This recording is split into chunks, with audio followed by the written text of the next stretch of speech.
This is Ethan Griggs, and here we are for the fourth round of the 70s versus the 90s. And in this round, we have Arthur Penn's Bonnie and Clyde versus Gregg Araki's The Living End. Now, this one was a tough one. I'll be honest with you, because the thing about it is, Bonnie and Clyde is like one of those rare movies where it's an important film. It was a staple of it when it came out, and it launched a lot of imitators and opened up a lot of doors for more mature filmmaking.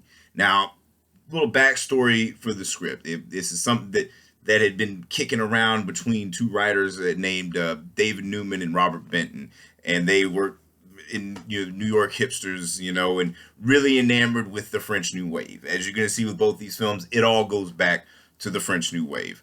But they were mostly enamored with Francois Truffaut's Jules and Jim. And what they wanted to do was take this folklore of Bonnie and Clyde from, the Depression era 30s in Texas and kind of do a French New Wave type thing.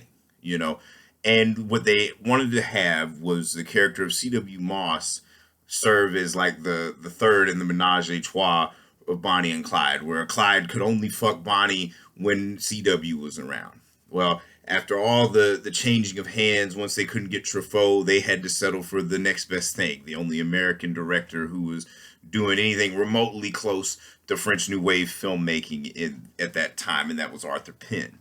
Now, the thing about Arthur Penn is a very unremarkable director, but one of those things, if you keep doing something for long enough, then you're bound to do something good. And this was his film. But the thing about Bonnie and Clyde is it's a perfect example of how everything it came together at the right time in the right place. Because this thing had been kicking around for years before Warren Beatty got a hold of the script and was like, this is perfect because dude couldn't find the shit he wanted to be doing, and it was a perfect vehicle to showcase his strengths as an actor and also as a producer. He wanted to do it all. And who can blame him? You want to control. You just don't want to be that the next pretty boy that is going to be gone in 10 years. So you got to have longevity and shit. Now, also, this launched Faye Dunaway, who is phenomenal in this. And, she, for the two sides of their ideological coins, you're making a film in the 30s for Warner Brothers. And so Warner Brothers, they were real big in the 30s doing shit like not just the gangster films like Little Caesar and Public Enemy, but they would have these kind of message pictures of the time, like I Am a Fugitive from a Chain Gang. And in a way, the gangster films are kind of an attack on like the Prohibition era and the Depression in of itself. But you got Faye Dunaway, who is kind of like Betty Davis by way of Joan Crawford.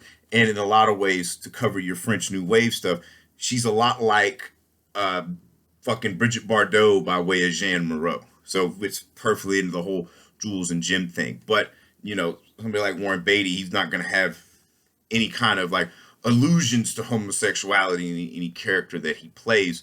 So instead of and also he's not going to be upstaged in the film. So you get somebody like Michael J. Pollard, who's phenomenal in the picture, as C.W. Moss. But instead of being either a sexual rival or a sexual stimulant, he's more like their fucking kid. When you look at the dynamic of them together, it's like they had a kid just to work on the cars and shit. But the thing about Bonnie and Clyde, it's a perfect movie. For something that to be a staple in 1967 and to change those stuff and still hold up today, in my opinion. Because, the thing about it is what's funny about the time periods when things can be made, back in the 30s, the pre-code and all that shit, you could talk shit about the government. You can make message movies and shit, back when it was hip to be a commie or whatever the fuck, whatever radical group that you joined to get pussy. That's the only thing. But then, after the Grapes of Wrath in 1940, you didn't really have a lot of these kinds of movies that were critiquing the government and critiquing what was going on, And so now in the late 60s, Bonnie and Clyde appealed more to the counterculture than anything. These were like the style, especially Faye Dunaway, very great style, and was real sexy with that cigar and that Tommy gun, and in the way they took away the homosexual aspect of it is they made Clyde impotent, and so he could only fuck at that one moment when She writes his story. And if that ain't a Warren Beatty thing, I don't know what is. It's like he can only fuck her when it's about him. Kind of like that Carly Simon song that's allegedly about him. But it's fucking crazy that just the showpiece. What was so like in your face about it was that climactic ending with the ambush. They could only get him when they were unarmed. And just the carnage. The chunks of his head flying off and shit. It's just poetic, and it's in the use of slow motion and everything. And Sam Peckinpah would always get annoyed because people would compare him to Arthur Penn, but in all reality, had Bonnie and Clyde not did what it did, you probably wouldn't have gotten the Wild Bunch or any other like ultra violent pictures of the time. But at the end of the day, it was a youth counterculture film. This really responded to people at the time. But on top of that, it's a very well made movie. Everything about it just feels so natural. They capture the essence of like Texas in the Depression era. Everybody's playing the shit out of their part. Warren Beatty's doing good. Faye Dunaway's phenomenal. Estelle Parsons, who won the Academy Award for this, she's great, even if her scream is just shrill, annoying, and shit. And of course, the late great Gene Hackman. This is what broke him. It was just and everything fell into place. And Robert Towne, who came in to do a spit and polish on the script. If there's one thing that I know, or if I had to guess anything that Robert Towne had direct involvement, it had to have been the Undertaker scene that with Gene Wilder. That is one of the funniest part. Gene Wilder just comes in and steals the show. You got a motherfucking Gene sandwich.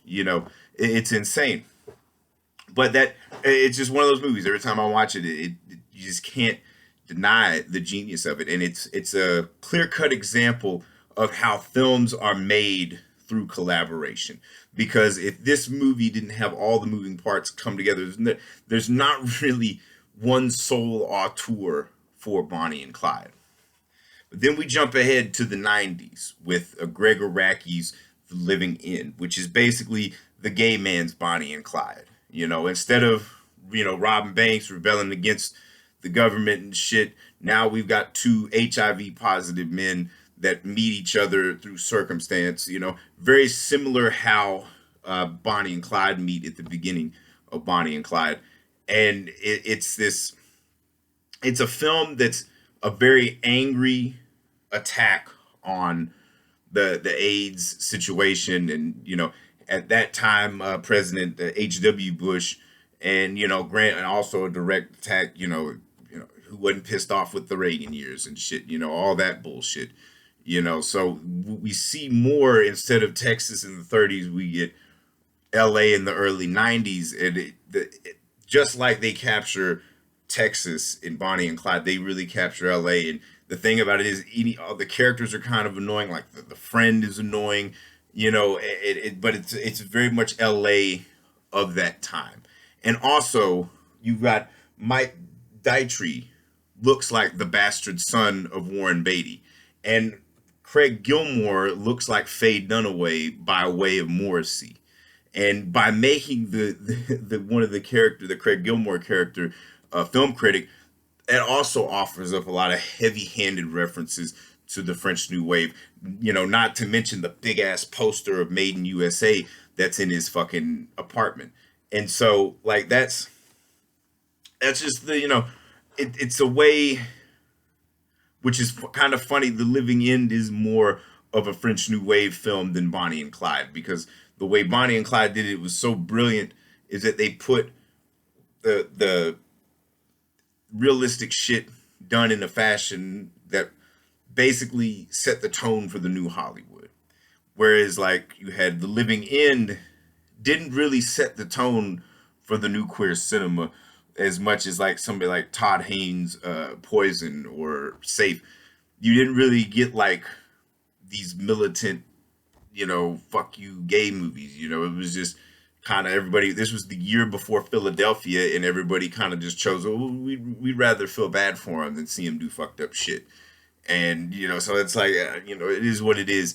But I'd argue that for all the cool shit that's in the living end, it's half a great movie. I mean, there's some great lines, there's some really great shots, but it can't compare to the genius of Bonnie and Clyde. Like, and it's not really one direct. Whereas Gregg Araki, his touch is clearly on this film.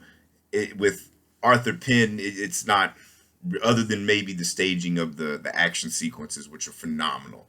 So I'm gonna go ahead and give this one to Bonnie and Clyde.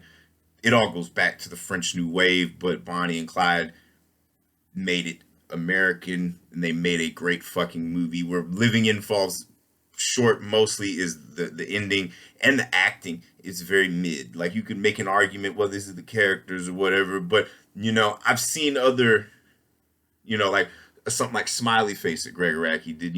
They could be giving better performances. Even if it's done comedically. So Bonnie and Clyde wins this round. 70s and 90s are tied 2-2.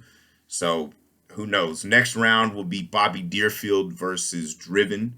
So we'll see who breaks the tie on that one. Yet again, if I've said anything wrong, or you don't like what I've said, or eviscerate me in the comments, I don't give a fuck. I'll respond to it all.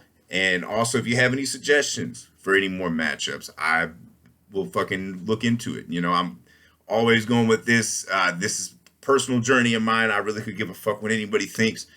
This is something I got to prove to myself and figure out for once and for all which was the greatest decade, the 70s or the 90s.